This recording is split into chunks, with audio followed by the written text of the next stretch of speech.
Hey everybody, my name's Carlo Libertini. I'm super excited to join you today. We're going to look at Sonnox new Claro EQ plugin. Now, I know what you're thinking. There's so many EQs in the world, but Claro brings something really unique and special to the table.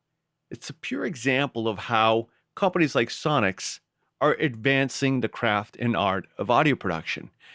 And by the end of this video, I think you'll agree with me.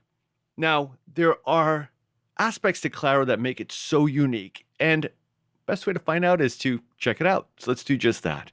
Now, I've loaded a quick session here with some drums, bass, organ, and such, and together we're going to do some crafting. We're going to use Claro here to not only learn about the plugin, we're going to use it to bring forth a really great mix. And I'll show you how to do that quickly and easily. So let's get started. Now, right now, you can see I've inserted Claro here on my drum bus. I don't have a lot going on the drums right now. I didn't do any compression or anything. I want to keep everything as natural and realistic sounding right off the board. So let's get started. Now, the first thing I want to point out about Claro is how it is modular and can grow with your mixes. For example, if you just need to do a little bit of quick editing or, a little bit of tucking and pulling here and there, that's the first stage. And then from there, you could tweak it, and then you could work together with all of your tracks that Claro is inserted on simultaneously to identify possible masking areas and to really, really do some fine-tune mixing with Claro at the end. And I'll show you how that works. So right now, I have my drums soloed. Let's take a listen to these.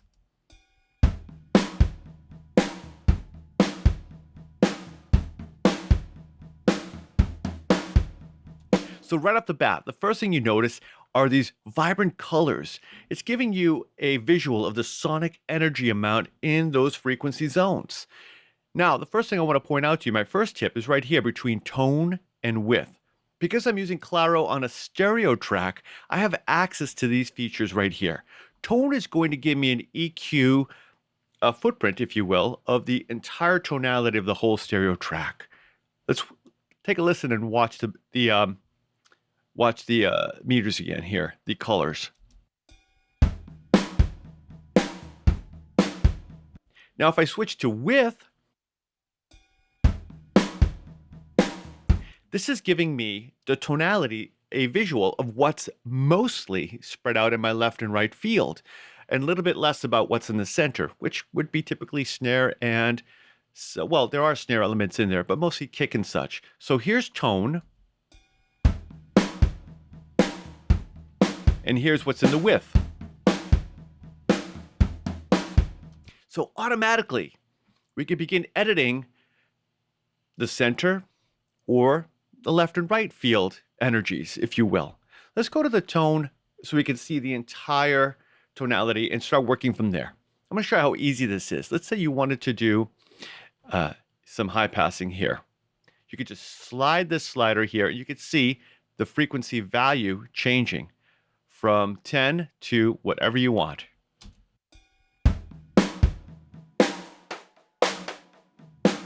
Super easy. If you wanted to remove some rumble, working from the top down here now, you can see there's some really handy terminology. Rumble, weight, warmth, mud, definition, harshness, and air. This is really handy because this terminology is quite standard in the audio industry. And I've never seen another EQ plugin utilize that like Sonnox has here with Claro.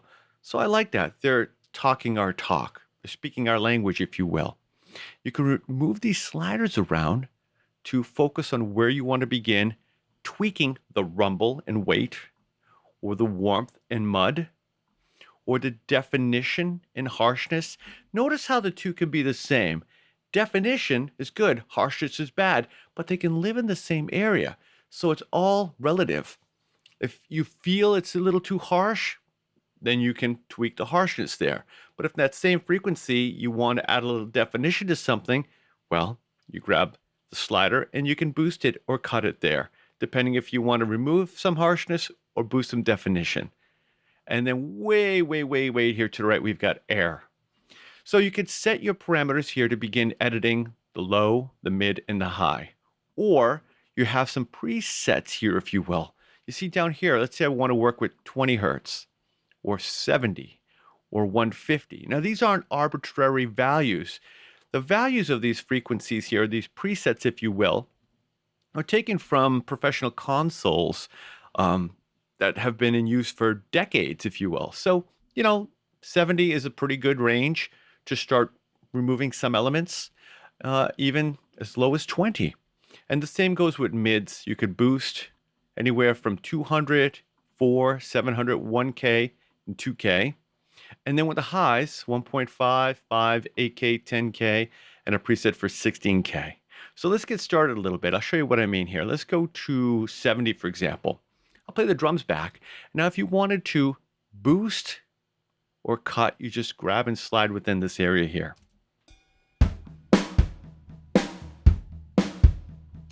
See how the oomph of the kick drum popped out? And what did I do? I'm using 70 hertz here, right off the virtual console, if you will. You can really feel that. And if you wanted to cut, just bring it down.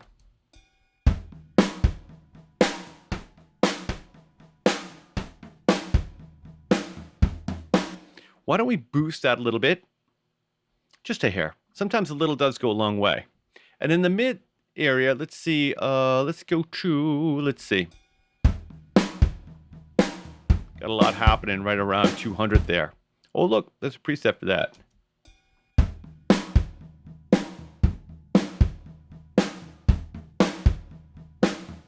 I'm going to scoop it out a little bit, about half a dB. Let's go to our highs. Let's go to 5K.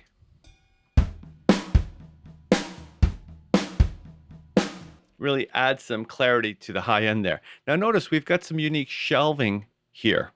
If I activate this, it's going to give a nice smooth slope to our shelf for the highs.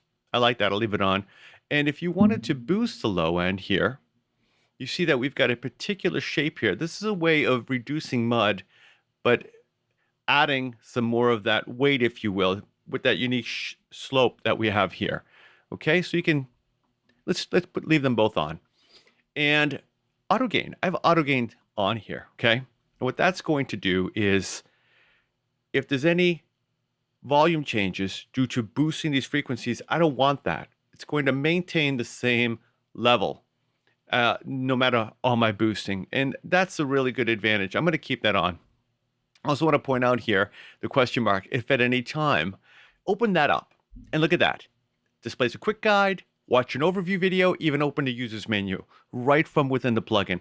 Definitely recommend checking all three of these out. It's the first thing I did, and I'm glad I did, because then you start the process, you start off running, and I like that. Little goes a long way. A little bit of reading, that is. And now let's switch back to our width here. You can see that when I choose to go to width now, width is going to focus on what's most spread out wide in my mix. All the parameters are different for this, and we've got a different color for it. Let's play the audio back. So if I wanted to add some definition, let's say around 3K,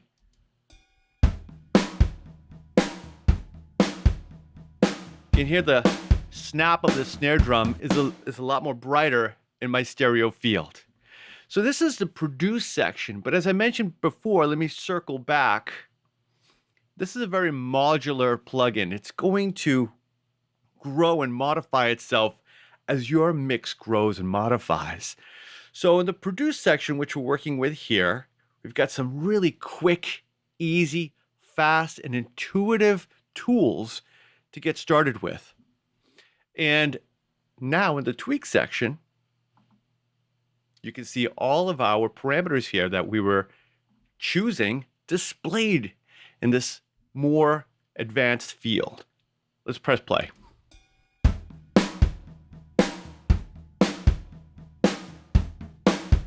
So here we can start getting a little more surgical with our tools.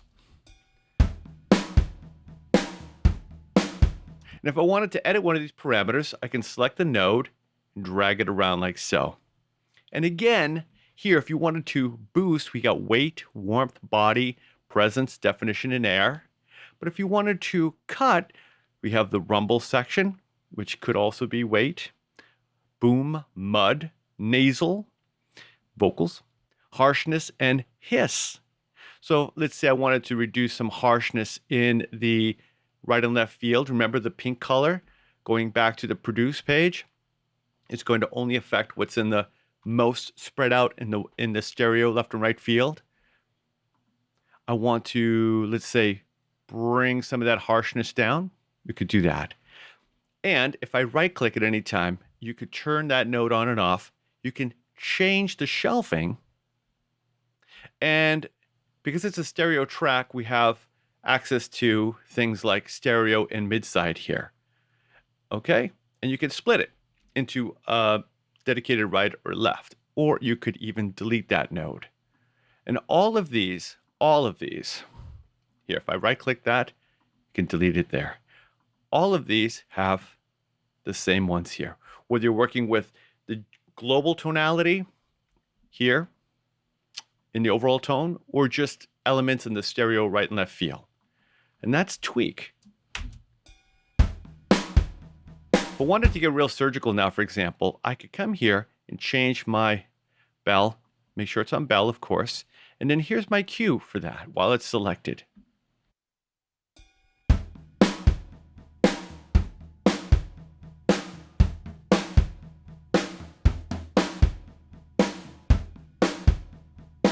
And I did some subtractive EQing right there at about 166.7 hertz. Now, if you wanted to just listen to the effect in that zone, we have a focus button here with the headphones. Check this out.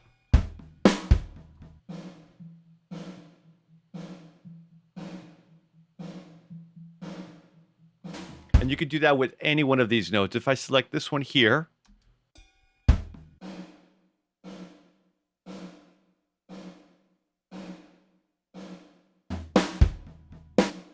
this is super intuitive. I have to stress that because in this day and age, with the advancements in not only hardware, but especially in software like Claro is giving us, we have some of the traditional tools, but we have advancements in how we use them.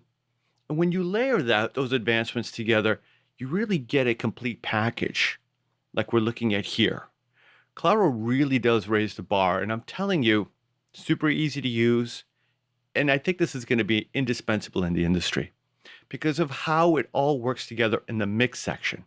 And we'll get to that in a second. What I want to do now is bring in some bass guitar.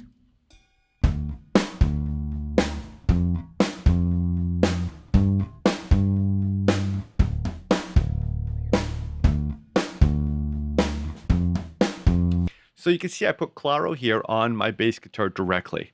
No other plugin at all, no dynamics, nothing, just straight bass right off the board. So you can see the difference already. On the stereo track with the drum bus, we had options here for tone and width, but on this mono track, it's not necessary. We don't have those options here. Again, less to worry about, just focus on the tone. Now, if I wanted to, let's say, start editing this here in the produce section, let's take a listen to what we can do. Automatically, I could start doing some low cut here.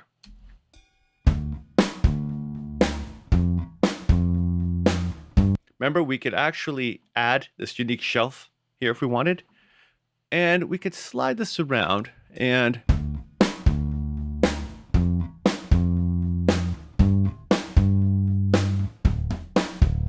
again, a little goes a long way. Let's go back to our definition area because I think I want to bring out a little bit definition in this. Why don't we try another preset button?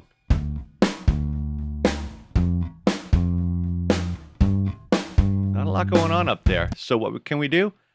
Well, we do a high cut. Maybe eliminate some hiss.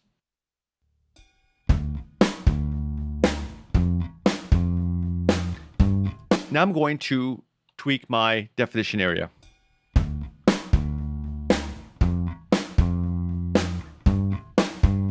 And you can see, stop when it feels right. So I started at 3.5K and I lowered down to 2.1 and I'm boosting it quite a bit here. I'm going to actually reduce that. Let's go down to about 9.6. Okay. Let's go to our tweak page. And there's our filter graph, our unique curve that we've created. And as you can see, there really wasn't much going on over 10K. Now, you don't have to cut this drastically, but it worked for me.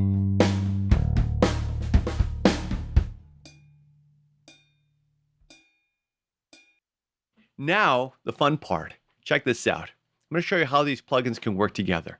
Here on the mix section, you can see that everywhere you have Claro inserted, on my bass guitar, on drums, on organs, on saxophone even, it all appears for us. So now we can begin working, taking the unique frequencies and timbre of these unique instruments. We can see how they correlate to each other.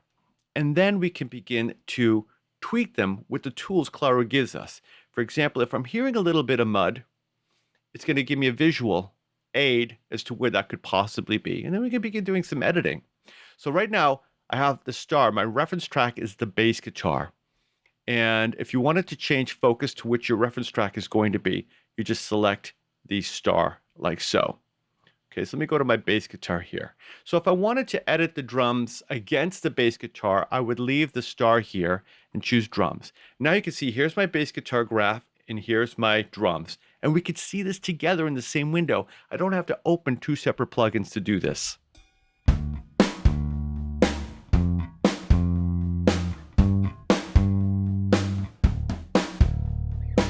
So between these two, right here in about this area, say at about 80 hertz, there seems to be possible muddiness there. The yellow band is giving me that insight. Take a look at this area right here.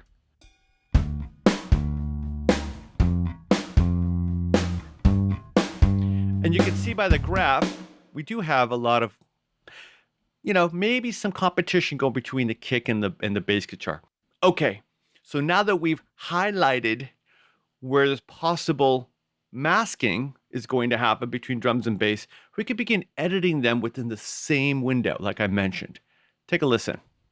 I'm going to create a node right there.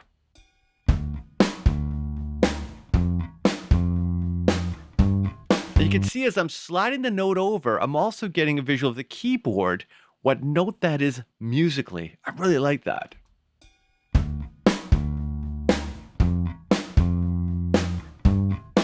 There. Now I'm going to right click on that node. I'm going to create a bell shape. I want my cue to be pretty tight. And let's start doing some subtractive EQing here. Make some space.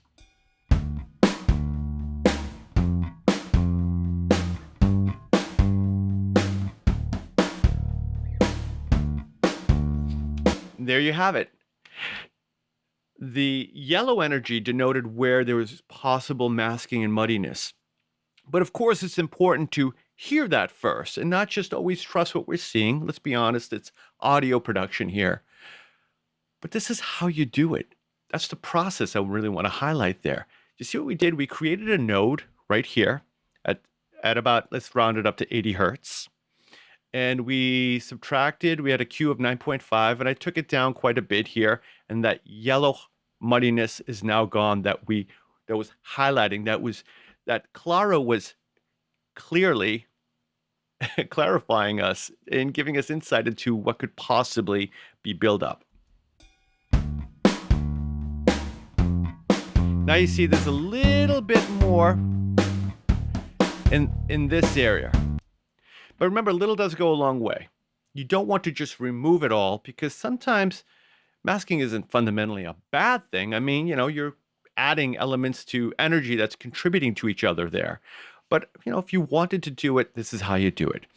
And as you can see, organ, saxophone, if I was to go back and do some tweaking there, why don't we do that right now really quickly? I'll bring in the other elements. Let's work on our saxophone a little bit really quickly.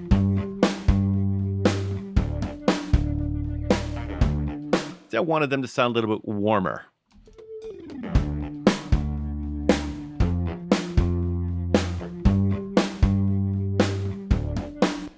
and bring in our mix page, now you can see I'll make the bass guitar reference again, and here's our saxophone referencing against that. Let's see if there's any conflicting muddiness or spectral masking happening here.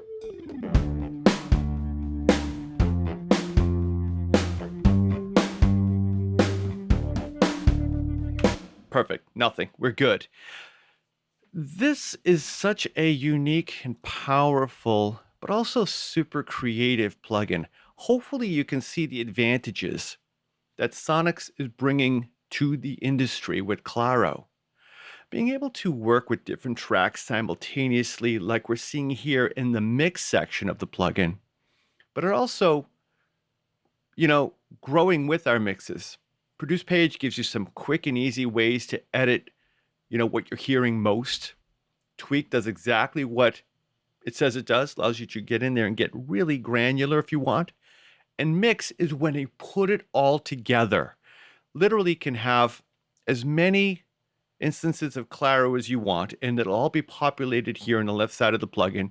You can see and also hear how they're relating to each other. This is what plugins should do for us in the industry today. Really leverage the power of technology to give advancements like this, to not make things more confusing, but to make things more clear. And that is Claro by Sonnox. My name is Carlo Libertini, and thank you for watching.